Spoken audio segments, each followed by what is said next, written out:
Naščiviteljom predstavena knjiška drukovana i na srpskim i na ruskim jaziku sučasna ukrajinska drama Ljudmili Popović i Nadiji Mirošničenko.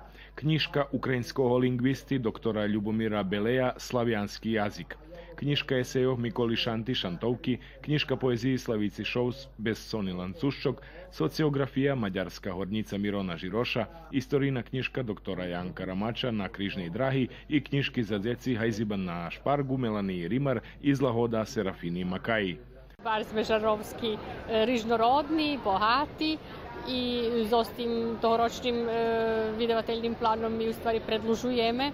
Već je 72. rok máme kontinuitet vydavnictva na ruskim jeziku.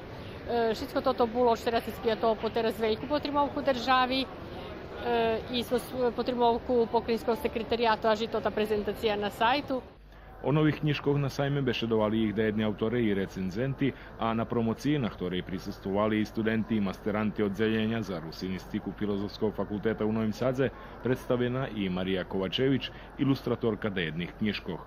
Šitski novi ruskoslovski knjiški na Međunarodnim sajme u Beogradze viloženi na štandu Pokrajinskog sekretarijata za obrazovanje, predpisanje u pravu i nacionalnoj menšini AP Vojvodini.